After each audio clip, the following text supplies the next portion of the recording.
Sin embargo, la noticia a este momento nos lleva al debate en la comunidad científica que se va a realizar hoy. Con el paso de las horas, crece la expectativa en torno a la aprobación por la FDA de la dosis de refuerzo de la vacuna Pfizer. Y es que la tercera dosis que permitirá aumentar la respuesta inmunológica contra el COVID se encuentra en el centro de la controversia entre los expertos que consideran que no es necesaria una inyección de refuerzo y los que opinan que sí es necesaria. Nuestro colega Martín Berlanga nos acompaña con más información. Martín, buenos días, adelante. ¿Qué tal? Muy buenos días. Es un debate que no solamente se vive en la calle, si te pondrías o no te pondrías esa tercera dosis, sino en la misma comunidad científica, como dicen. Y el panel que ya revisó ese documento de 23 hojas, bueno, pues también va a tomar la decisión sobre la FDA, qué es lo que recomendará. La farmacéutica, y hay que decirlo, siempre va a querer vender una necesidad de consumo. La Casa Blanca tiene una firme convicción de que sería muy necesaria esa tercera dosis, mientras que expertos de este panel tienen que poner en la balanza todos los datos científicos. La decisión que se tome hoy es a partir de la petición de Pfizer para la aprobación de una tercera dosis, pero afectará a las 3 farmacéuticas que producen las inyecciones contra el COVID autorizadas en el país. Y también afectará la visión que la población en general tiene sobre las vacunas, que muchos expertos insisten llegaron para quedarse. La principal pregunta que se harán es si la protección que proveen se disipa y si la tercera dosis la restaura. No tengo problema. Lo que quiero es evitar contagiarme de vuelta, porque ya me contagié. Con la tercera dosis de Pfizer o Moderna y una segunda de Johnson & Johnson se elevan los niveles en las proteínas del sistema inmune. Y según datos que provienen de Israel, en donde ya 3 millones de personas recibieron esa tercera dosis, las infecciones disminuyen entre los vacunados. Hospitales de aquel país indican que la tercera dosis produce 10 veces más anticuerpos que la segunda.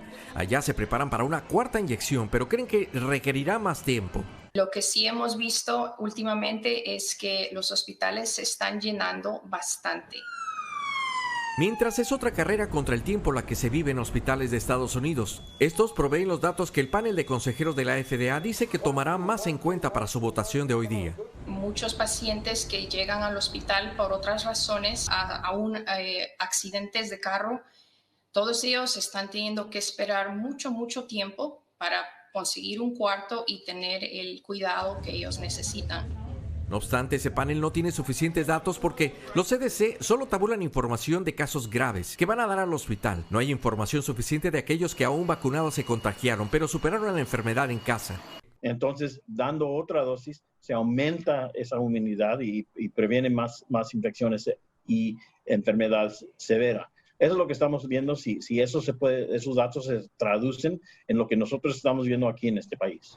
Hasta ahora la FDA ha dicho que la segunda dosis provee suficiente protección. Ellos creen que sí es segura y eficaz la vacuna, pero que quizás no necesita darse a toda la población de los Estados Unidos. De modo que la recomendación de un refuerzo pudiera solo estar enfocada a cierta parte de la población.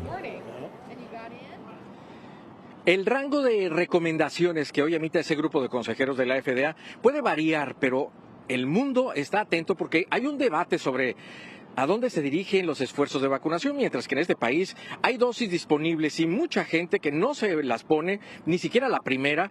En otros países ya quisieran tener esa alternativa de vacunarse y no tienen dosis suficientes. Vuelvo con ustedes. Así es, mejor describir la situación imposible, Martín, muchísimas gracias.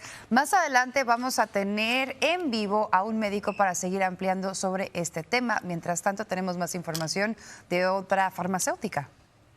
Y es que estudios de los fabricantes de vacunas contra el COVID-19 y funcionarios de salud han estado sugiriendo que la protección que proporcionan las inyecciones va disminuyendo con el tiempo. Ese es el caso de Moderna. Una investigación publicada esta semana indica que las personas que se vacunaron hace 6 meses tenían un 36% menos de probabilidades de enfermar gravemente de coronavirus en comparación con quienes se habían vacunado hace 12 meses atrás. Y ahora nos vamos hasta la zona limítrofe entre México y Estados Unidos, en donde se agrava la crisis en la frontera, precisamente debajo de uno de los puentes que conectan con Texas. Más de 9,000 migrantes, en su mayoría haitianos, están hacinados bajo un puente internacional y lo peor es que siguen llegando más. Las autoridades de la ciudad tejana de Del Río, de apenas 35,000 habitantes, dicen sentirse totalmente desbordadas. Así que vamos directamente con Maricruz Gutiérrez. Ella se encuentra del lado mexicano en la ciudad de Acuña, en Coahuila, México, con lo último. Maricruz, cuéntanos, ¿cuál es la situación? Adelante. Hola, ¿qué tal? ¿Cómo están? Muy buenos días. Pues sí, cada vez es mayor el número de migrantes que están cruzando desde la frontera de México hacia Estados Unidos. Aquí podemos ver en estas imágenes cómo estas personas siguen cruzando precisamente por este lado del río, y es que es aquí donde está menos profundo y menos peligroso. Las imágenes que llegan del cruce fronterizo de la ciudad mexicana de Acuña, Coahuila, y la norteamericana Del Río lo dicen todo. Son miles de personas, en su mayoría haitianos, los que han llegado a este campamento al aire libre, ubicado en territorio estadounidense. El gobernador de Texas, Greg Abbott, anunció que cerrará 6 puertos de entrada para cortar el flujo migratorio, esto a petición de la Agencia de Aduanas y Protección Fronteriza. Pero un vocero de esa agencia dice que el gobierno federal que opera los puertos de entrada no tiene planes de cerrar ninguno en la frontera con México. No obstante, el gobernador reiteró que mantendría la Guardia Nacional en los puertos de entrada para impedir los cruces ilegales. ¿Dónde podemos poner 5,000 más? No, es imposible. En el lado mexicano, las autoridades sostienen que en las próximas horas empezarán las deportaciones de unos 1,630 haitianos. Nos salimos para comprar comida, porque ahí no hay comida. No tenemos las suficientes condiciones higiénicas para estar allá. Cruza el río, llegas a donde están las carpas de los gringos y ahí te reciben. Y bueno, estamos esperando allá nosotros tomamos un número y esperando que nos ubiquen. Él dice que espera comprobar la necesidad de huir de su país para recibir el asilo político y poner a salvo su vida. Las autoridades mexicanas dicen que ya están siendo rebasados, y es que cada vez son más los migrantes que están llegando hasta este punto. Regresamos con ustedes al estudio. Muchísimas gracias, Maricruz, por este reporte y la situación que está ocurriendo en estos instantes en la frontera sur.